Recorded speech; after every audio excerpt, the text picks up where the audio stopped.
तो बेटा आपको पता है असाइल ग्लिसरॉल जो है ना, इनके फर्दर दो टाइप होते हैं, सैचुरेटेड एंड अनसैचुरेटेड। सैचुरेटेड नाम से जाहिर हो रहा है वो चर्बियां जिनकी फॉर्म चेंज हो सके या जिनकी शक्ल जो चेंज हो सके, उसको हम कहते हैं सैचुरेटेड असाइल ग्लिसरॉल।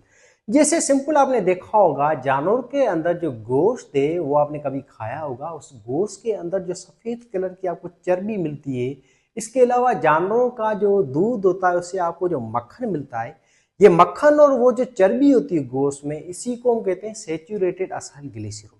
और ये चर्बियां जो है ना सॉलिड फॉर्म में होती हैं, जैसे आप मक्खन वगैरह इनको गर्म करो तो लिक्विड बन जाती है, फिर से सॉलिड भी बन जाती है, क्योंकि इनके अंदर सिंगल बॉन्ड होता है और सिंगल बॉन्ड आपको पता है जल्दी टूटता भी और बनता भी है। ये अनस्टेबल जो है चर्बियां होती हैं। अब ऐसे हम देखें आगे तो अनसैचुरेटेड जो फैटी एसिड होते हैं ना, ये स्टेबल फैट्स होते हैं। ये आपको पौधों से मिलते हैं, प्लांट से। जैसे आप जो घी वगैरह सब्जी पकाने के तौर पे जो यूज करते हैं, ये सारे ऑयल्स क्या हैं, अनसैचुरेटेड फैटी एसिड है। और इनकी फॉर्म चेंज नहीं होती है, लिक्विड की लिक्विड में ये रहते हैं, क्योंकि इनके अंदर डबल हाइड्रोजन बॉन्ड बहुत सारे पाए जाते हैं इनके हाइड्रोकार्बन चेन के अंदर।